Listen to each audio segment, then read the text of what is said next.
Hello बच्चों, welcome back to our channel. और last chapter में हमने पढ़ा था chapter number 18 birth of the United Nations, जो मैंने आपको बोर्ड पे जो उसके मेन थे वो पढ़ा दिए थे। तो इसी तरीके से चैप्टर नंबर 19 में भी वर्क ऑफ यूएन, यूएन काम क्या करता है, किस तरीके से काम होता है उसका, वो पढ़ेंगे हम। और ये भी मैं आपको बोर्ड पे समझाऊंगी, यानी कि समराइज कर लेंगे हम चैप्टर को। And after that we will do the question answers and the exercise of the chapter.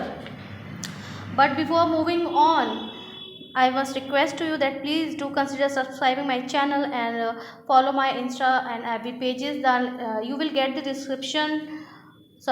the link in the description box of the video. And if you have any kind of query, please do comment below. And if you appreciate my videos, then also comment below. Your appreciation is my motivation, बच्चों.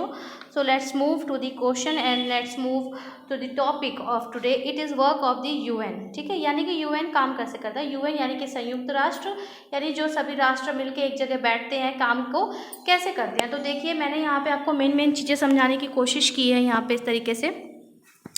तो थोड़ा दूर से मैं आपको view दिखाती हूँ इसका, कि मेन जो इसके टॉपिक्स हैं वो क्या हैं। ठीक है, तो ये है वर्क ऑफ यूएन। उसके बाद आपका है जनरल असेंबली। सबसे पहली जो चीज़ है वो है इसकी जनरल असेंबली। यहाँ पे क्या होता है कि सारे ही जो लोग हैं वो मिल के बैठ के बात करते हैं, किसी भी मीटिंग पे फैसला लिया जाता है और वोटिंग के द्वारा डिसाइड किया जाता है कि क्या ये फैसला ठीक है या नहीं है। सन 1953 में 1953 में मिसेस विजया लक्ष्मी पंडित इंडिया की तरफ से इलेक्ट हुई थी जनरल असेंबली के प्रेसिडेंट के तौर पे। ठीक है, और उसके बाद में एक ये वैसे बता दूं आपको कि वो पंडित जवाहरलाल नेहरू की सिस्टर की बहन थी। ठीक है, ये हुआ जनरल असेंबली की बात हो गई। इसके बाद देखिए सिक्योरिटी काउंसिल, मेन जो टॉपिक है वो है सिक्योरिटी काउंसिल, क्योंकि ये जो है बहुत मेन चीज़ है। यहाँ पे क्या होता है कि 5 जो है इसके परमानेंट मेंबर्स हैं, यूनाइटेड स्टेट्स ऑफ अमेरिका यानी कि US, Russia, France, United Kingdom and China. ये इसके जो 5 मेंबर्स हैं ये परमानेंट हैं। ठीक है, और इसके बाद जो इसके नॉन परमानेंट मेंबर होते हैं वो क्या होते हैं, 2 are elected every 2 years by General Assembly के द्वारा हर 2 साल में वो चुने जाते हैं। ठीक है, the most power it has 5 permanent members and 10 non permanent members. 5 permanent है और 10 नॉन परमानेंट है। तो जो सिक्योरिटी काउंसिल है वो किस चीज़ के लिए रिस्पॉन्सिबल है कि कहीं पे भी अगर जो कुछ भी कॉन्फ्लिक्ट हो गया, कुछ हो गया, तो वहाँ पर रिस्टोर करना है। क्या चीज़ रिस्टोर करें, दोबारा से वहाँ शांति कैसे लाई जाए, या पॉसिबिलिटी ढूंढी जाए कि झगड़ा या फिर वॉर हो ही ना। इसके बाद जो आपका आता है इकोनॉमिक एंड सोशल काउंसिल है, जिसे हम इको और सोशल के लिए SOC लिखा हुआ है। ये क्या होता है, ये वाली जो काउंसिल है ये देखती है कि भाई ह्यूमन राइट्स के लिए, इक्वालिटी ऑफ वुमेन के लिए, एजुकेशन के लिए क्या क्या हमें एक्शंस लेने की ज़रूरत है, वो सारी चीज़ें इसके अंडर आती हैं। ठीक है, इसके बाद आती है ट्रस्टीशिप। ट्रस्टीशिप का काम क्या है कि ये देखती है वो कि भाई ट्रांजिशन ऑफ इंडिपेंडेंट कंट्रीज़ में, देखिए at that time there were such 11 such countries areas now become independent. तो इंडिपेंडेंट जो कंट्री हो रहा है उनका जो टास्क है, किस तरीके से उसमें कॉलोनीज बनेंगी, क्या होगा, वो सारी चीज़ें ट्रस्टीशिप काउंसिल देखती है। उसके बाद इंटरनेशनल कोर्ट ऑफ जस्टिस आ जाता है, जिसे ICJ बोलते हैं। ये जो देशों के झगड़े होते हैं ना वो यहीं पे निपटारा किया जाता है। ठीक है, उसके बाद सेक्रेटरीट आता है। सेक्रेटरीट क्या है, वो डे टू डे का काम देखते हैं किसका, UN का। जो सेक्रेटरीट है वो भाई दिन के दिन क्या क्या काम हो रहा है वो सेक्रेटरीट देखती है। और उसके बाद जो स्पेशल एजेंसीज हैं UN की वो है आपकी यूनिसेफ, जो आपको पता है कि हेडक्वार्टर इसका न्यूयॉर्क, और ये काम करती है बच्चों के लिए कि बच्चों का कैसे कल्याण किया जा सकता है, उनके लिए क्या क्या अच्छी चीज़ें हैं। उसके बाद WHO आपने बहुत सुना होगा, लास्ट ईयर तो बहुत ही ज़्यादा सुना होगा, क्योंकि जो बीमारियाँ चल रही हैं और WHO कुछ ना कुछ डेली नई गाइडलाइन दे रहा है। तो डिजीज़ से कम्बैट कैसे करना है, लोगों की हेल्थ को कैसे इम्प्रूव करना है। Then come to International Monetary Fund IMF। इसका क्या है, जैसे कि आपको पता ही चल रहा होगा, मनी से रिलेटेड जो फैसले होते हैं वो यहाँ होते हैं, और इनका हेडक्वार्टर कहाँ है, वॉशिंगटन DC यूनाइटेड स्टेट्स में है। उसके बाद FAO, ये भाई ये देखते हैं, इनका हेडक्वार्टर रोम इटली में है, और इनका जो मेन काम होता है कि फ्रीडम फ्रॉम हंगर। तो उसके लिए क्या है कि खेती किस तरीके से इम्प्रूव की जा सकती है, ज़्यादा से ज़्यादा किस तरीके से हम लोगों तक खाना पहुंचा सकते हैं, वो सारा काम। इंटरनेशनल लेबर ऑर्गेनाइजेशन ILO, इसमें क्या है, जो गवर्नमेंट्स हैं, एम्प्लॉयज़ हैं, उनकी सारी प्रॉब्लम्स इसमें देखी जाती है, जैसे कि इक्वल काम के लिए इक्वल सैलरी होनी चाहिए, ये सारी चीज़ें।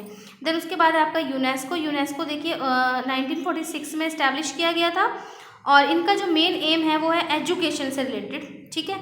इट हेल्प प्रिजर्व, और इसके बाद एजुकेशन, साइंस एंड कल्चर, इन तीनों से मॉन्यूमेंट्स जो हैं उनको किस तरीके से भाई डैमेज होने से बचाएं, अपना ही नहीं पूरे ऑल ओवर दी वर्ल्ड, और या आर्ट और कल्चर भाई किस देश की क्या कला है, वहाँ का क्या कल्चर है, उस चीज़ को प्रिजर्व करना, ये सारे किसके अंडर आते हैं, यूनेस्को के अंडर आते हैं। और यहाँ पे आपका चैप्टर जो है वो थ्योरिकल तरीके से मतलब ख़त्म हो चुका है, थ्योरिकल नहीं, बार बार थ्योरी मुँह पे आ जाती है, समरी तरीके से।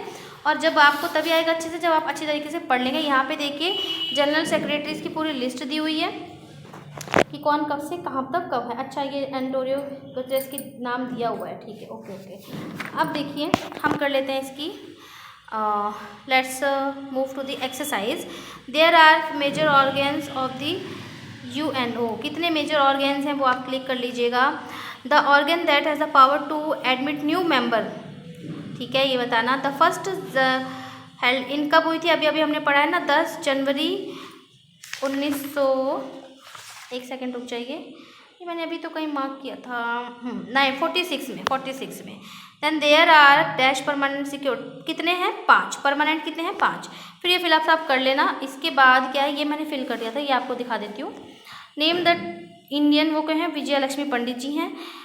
करंट जनरल कौन है, एंटोनियो गुतेरेस, ये कहाँ के, पुर्तगाल के हैं, ठीक है, और 2017 से बने हुए हैं। When was the first session, कब हेल्ड हुआ था, 10 जनवरी 1946 को। लीगल कोर्ट ऑफ यूरोप क्या कहा जाता है, ICJ शॉर्ट फॉर्म है, और बोलते हैं उसे इंटरनेशनल कोर्ट ऑफ जस्टिस। इसके बाद देखिए क्वेश्चन आंसर्स पे आ जाते हैं। ये आपको बताया गया कि इनके बारे में शॉर्ट लिखना है। तो सबसे पहले चलते हैं WHO पर।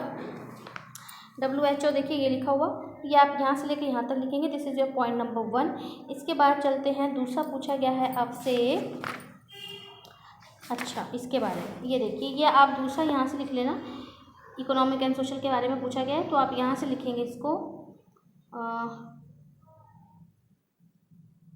यहाँ से देयर आर 54 मेंबर्स, यहाँ तक लिख के फिर उसके बाद ये स्टडीज़ रिकमेंड फैसिलिटीज़, ठीक है, बस इतना ही। उसके बाद पॉइंट नंबर 3 पे चलते हैं।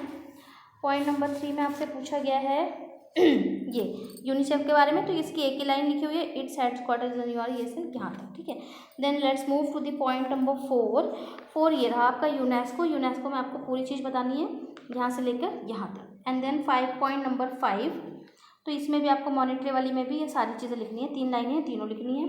उसके बाद यहाँ पे IFO लिखा हुआ है, यहाँ पे आएगा ILO, ये आपको पूरा लेबर कोड के बारे में, ऑर्गेनाइजेशन के बारे में, ये आपको यहाँ से यहाँ तक लिखना है।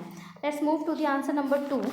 आंसर क्वेश्चन नंबर 2 में पूछा गया है, name the countries that are permanent member of council. तो ये देखिए यहाँ पर आप लिखोगे द परमानेंट मेंबर्स आर, ये लिखना, the permanent members of the Security Council are United States of America, Russia, France, the United Kingdom and China, ठीक है। Let's move to the answer number 3 मैंने मार्क कर रखा था आपका, ये रहा, ये देखिए पहले क्वेश्चन में से लिखना, the role of the International Court of Justice is to, the role of is to, फिर इसके बाद यहाँ से लिखना पेज नंबर 118 पे ऊपर देखिए, to hear the dispute among the members of the UN, the ICJ advises member countries on matter of the international law, ठीक है। इसके बाद देखिए आंसर नंबर आपका 4, हाँ ट्रस्टीशिप काउंसिल, तो आप क्वेश्चन में से लिखने हैं, the aim of the Trusteeship Council was, फिर ट्रस्टीशिप काउंसिल वाले पैरा पे आ जाएंगे, यहाँ से लिखना to look after the transition of colonies into independent countries, ठीक है। अब आंसर नंबर 5 पे चलते हैं। What work does the Secretariat, हाँ, तो आप लिखना यहाँ से द सेक्रेटेरिएट, फिर इट की जगह the secretariat is the executive branch of, यहाँ से लेके यहाँ तक, ठीक है। अगर आप लर्न इतना लंबा नहीं कर पाओ ना, तो वर्क ही पूछा गया है, पूरी चीज़ें नहीं पूछी गई हैं, तो आप यहाँ से यहाँ तक भी लिख सकते हो, या लिख पूरा लेना, याद इतना कर लेना, क्योंकि बहुत ज़्यादा हो जाएगा बच्चों को याद करने के लिए, ठीक है। अब आंसर नंबर 6 पे चलते हैं। जनरल असेंबली वर्क, तो जनरल असेंबली वर्क में देखिए, अच्छा 6 मैंने लगा ही नहीं रखा है, तो आपको मैं वैसे ही बता देती हूँ, आप लिख लेना, ठीक है। मैंने लगाया नहीं है यहाँ पे, तो आप लिखना the General Assembly is like the parliament of the UN। The General Assembly has the power to admit new members to the UN। अभी आया था ना, ये यहाँ पे पूछा गया था, that has power to admit new member, तो ये कौन है? जनरल असेंबली है, ठीक है। समझ में आया आपको answer number 6? The General Assembly is like the parliament of UN। The General Assembly has the power to admit new members to the UN।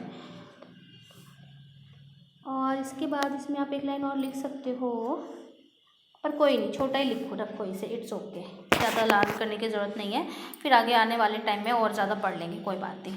तो यहाँ पे आपका चैप्टर ख़त्म हो गया है, और ये वीडियो भी आपके लगभग 10-11 मिनट का बना है, तो अच्छे से पढ़ लेना, चैप्टर को एक बार थरली खुद से रीड करना, तो आपको सारी चीज़ें आ जाएंगी। ये वीडियोज़ सिर्फ असिस्टेंस होते हैं, खुद से पढ़ना बहुत ज़्यादा ज़रूरी है आपके लिए। To subscribe, like, follow and पढ़ते रहना, खुश रहना, हेल्दी रहना। तब तक keep in touch, stay connected. Good bye बच्चों, गॉड ब्लेस यू।